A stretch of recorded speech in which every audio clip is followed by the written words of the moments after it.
اعوذ باللہ من الشیطان الرجیم بسم اللہ الرحمن الرحیم السلام علیکم ورحمۃ اللہ وبرکاتہ۔ یا بنی اسرائیل اذکروا، اے بنی اسرائیل یاد کرو، نعمتی اللتی، میری وہ نعمت، انعمت علیکم، جو میں نے تم پر فرمائی، وانی فضلتکم، اور میں نے تمہیں فضیلت دی، علی العالمین، سب لوگوں پر۔ اے بنی اسرائیل یاد کرو وہ نعمت جو میں نے تم پر فرمائی اور تمہیں فضیلت دی سب لوگوں پر۔ واتقوا، اور ڈرو، یوم لا تجزی، اس دن سے کہ نہ پکڑا جائے گا، نفس عن نفس شیئا، کوئی آدمی کسی کے عوض، ولا یقبل، اور نہ قبول کیا جائے گا، منہا عدل، اس سے مالی تاوان، ولا تنفعہا، اور نہ نفع دے گی، شفاعت، اس سے کوئی سفارش، وَلَهُمْ يُنصَرُونَ، اور نہ ہی ان کی امداد کی جائے گی،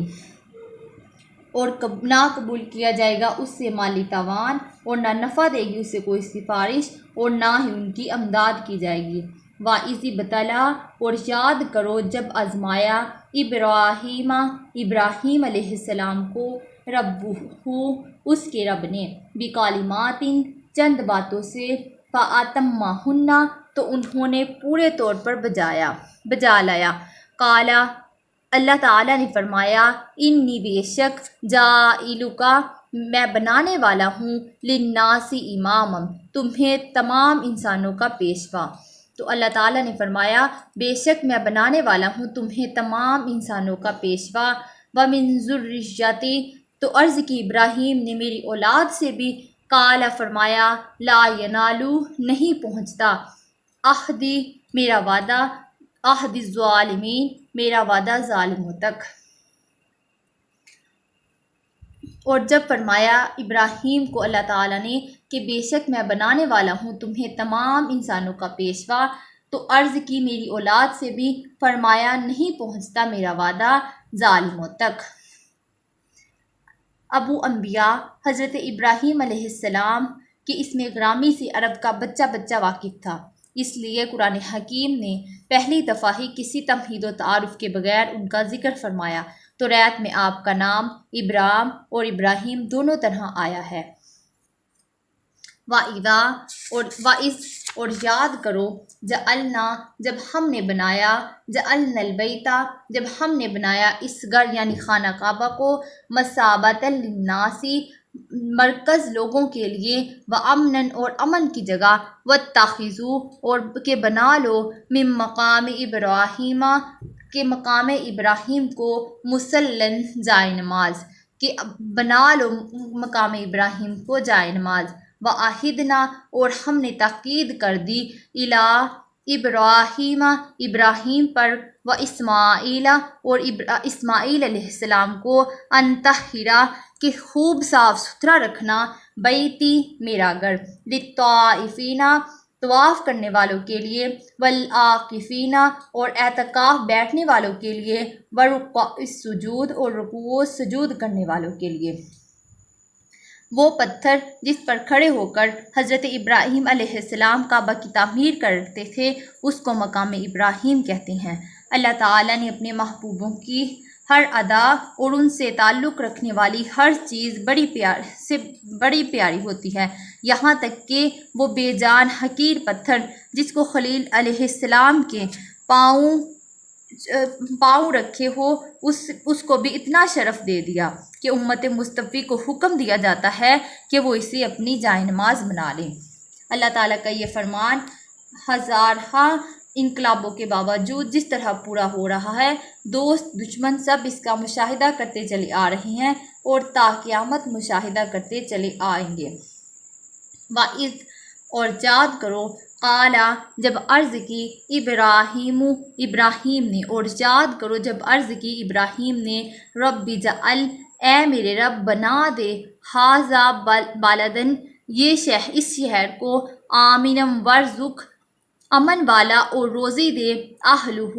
اس کے باشندوں کو، من الثمرات، طرح طرح کے پھلوں سے، من، جو، آمنا، ایمان لائے، منہم، ان میں سے، باللہ، اللہ تعالیٰ پر، والیوم الآخر، اور روز قیامت پر۔ اور یاد کرو جب عرض کی ابراہیم علیہ السلام نے کہ اے میرے رب بنا دے اس شہر کو امن والا اور روزی دے اس کے باشندوں کو طرح طرح کے پھلوں سے،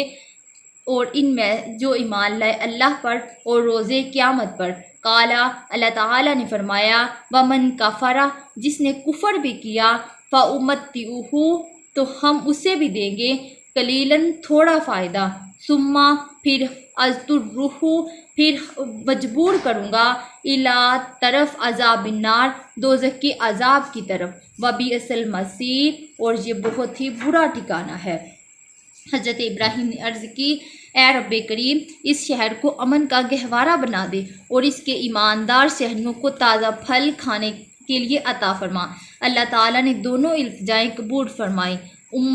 امامت کے سلسلے میں چونکہ یہ ہدایت کی گئی تھی اور یہ صرف فرما برداروں کا حصہ ہے۔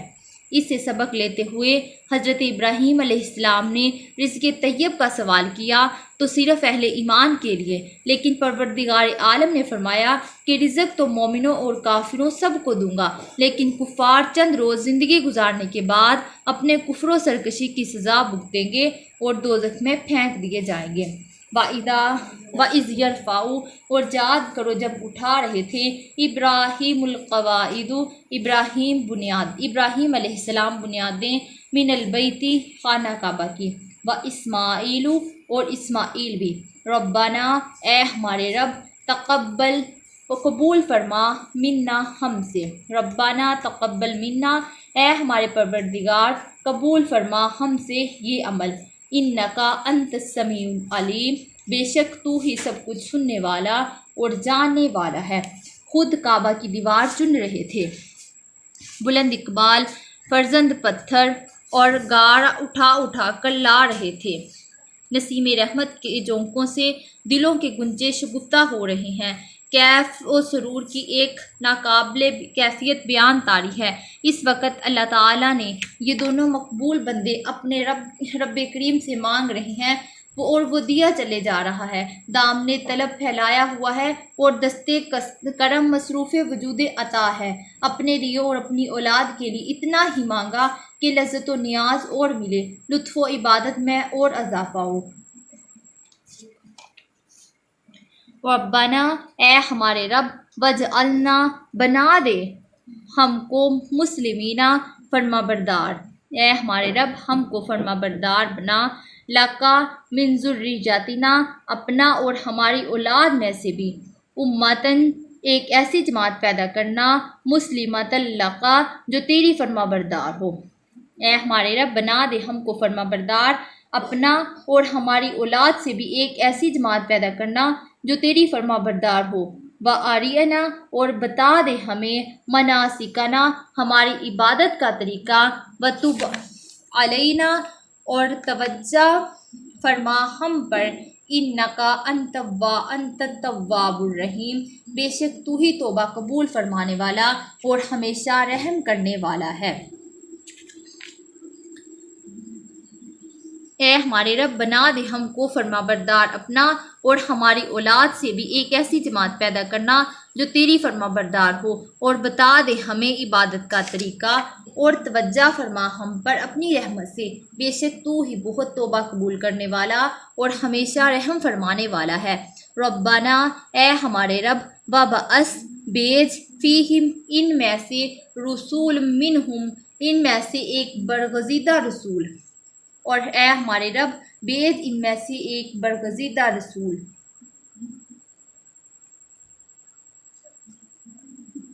یتلو، جو پڑھ کر سنائے، علیہم، آیاتکا، جو پڑھ کر سنائے ہمیں تیری آیتیں۔ اپنے لیے اور اپنی اولاد کے لیے دعا مانگنے کے بعد اللہ تعالیٰ سے ایک ایسے جلیل القدر رسول کی بعثیت کی التجا کر رہی ہیں جس کا دامن رحمت اتنا کشادہ اور خوان کرم اتنا وسیع ہے کہ ہر خاص و عام اس سے فائدہ اٹھا سکے۔ اب یہ دیکھنا ہے کہ دعا کا مصدق کون ہے۔ قرآن کے الفاظ پر غور کرنے سے حقیقت کھل جاتی ہے۔ وَبَعَثَ فِيهِمْ رَسُولٌ مِّنْهُمْ پر غور فرمائیے، ہم کی ضمیر مرجع ہے یا امتم مسلماتن ہے یا ذریتنا ہے، اس کے علاوہ کوئی اور لفظ نہیں ہے۔ جو کسی تعویل سے بھی ہم کا مرجع بنا سکتا ہو۔ ان دونوں لفظوں میں سے کسی ایک کو آپ مرجع بنائیں تو پہلی صورت میں معنی یہ ہوگا کہ امت مسلمہ میں سے جو ہماری ابراہیم اور اسماعیل، کیوں کر یہی دونوں دعا کرنے والے ہیں، تیسرا کوئی نہیں ہے، اولاد میں سے ہو رسول معبوس فرما۔ دوسری صورت میں یہ معنی ہوگا کہ ہماری اولاد میں سے ایک رسول معبوس فرما۔ دونوں صورتوں سے یہی ثابت ہوتا ہے کہ اس دعا کا وہی مصداق ہے جو ابراہیم علیہ السلام اور حضرت اسماعیل علیہ السلام دونوں کی نسل سے ہو، جو کہ حضرت ابراہیم کی نسل سے ہو لیکن اسماعیل کی نسل سے نہیں، مثلا اولاد اسحاق علیہ السلام، کہ وہ اس دعا کے مصداق بن سکتے ہیں۔ اور لطف و عید بھی ملاحظہ ہو کہ دونوں حضرت کی نسل سے حضور کریم صلی اللہ علیہ وآلہ وسلم کے علاوہ کوئی رسول معبوس نہیں ہوا، جبکہ کسی جھوٹا دعوی نبوت کرنے کی توفیق بھی نہیں ہوئی، تاکہ یہ حقیقت ہر شک و شبہ سے بالاتر ہو کہ وہ ذات مصطفیٰ صلی اللہ علیہ وآلہ وسلم تھی جس کے لیے خلیل اللہ اور ذبیح اللہ نے دعا کرتے تھے۔ رسول مفرد اور نکرہ معمون استعمال ہوا ہے، جس پر اس امر کی طرف اشارہ ہے کہ وہ ہوگا بھی ایک اور ہوگا بھی بے مثال اور صاحب شان۔ الحمدللہ حضور صلی اللہ علیہ وآلہ وسلم نے خود فرمایا کہ میں اپنے باپ ابراہیم کی دعا ہوں۔ یتلو علیہم، جو پڑھ کر سناتا ہو تمہیں ہماری آیتیں۔ اس رسول کے 3 فرائض گنوائے جا رہے ہیں۔ ایک تو یہ کہ وہ اللہ کی آیات پڑھ کر سنائے، دوسرا یہ کہ وہ کتاب و حکمت سکھائے، تیسرا یہ کہ اپنے تصرف روحانی سے دلوں کے آئینوں کو ہلا دے اور روشن کرے تاکہ حقائق و معارف ان میں جلوہ نما ہو سکے۔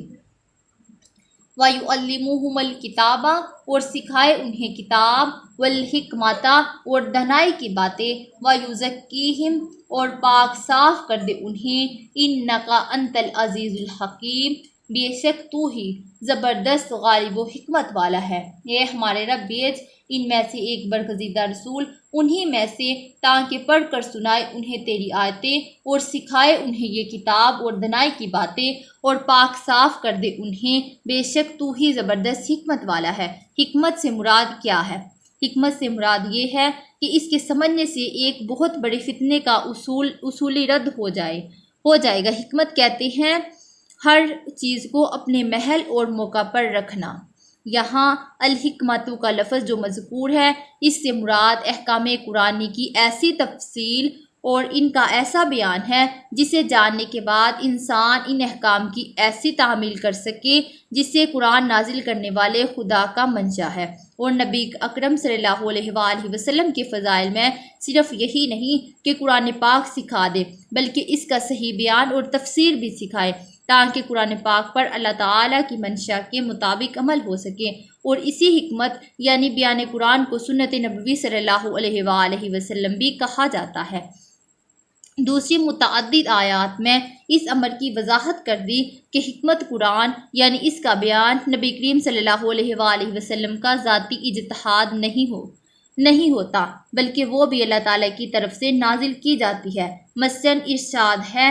وَأَنزَلَ اللَّهُ عَلَيْكَ الْكِتَابَ وَالْحِكْمَةَ، اللہ تعالیٰ نے آپ پر اے نبی کریم صلی اللہ علیہ وآلہ وسلم کتاب اور حکمت نازل فرمائی۔ اس سے ثابت ہوا کہ جیسے قرآن کی اطاعت فرض ہے، اسی طرح صاحب قرآن کی سنت پر عمل کرنا بھی ضروری ہے۔ اس سے ان لوگوں کی غلط فہمی کا ازالہ بھی ہو گیا جو سنت نبوی صلی اللہ علیہ وآلہ وسلم کی ذاتی رائے خیال کرتے ہیں اور اس پر عمل کرنا ضروری اور یقینی نہیں کرتے۔ حکمت اور سنت پر مفصل بحث گزر چکی ہے۔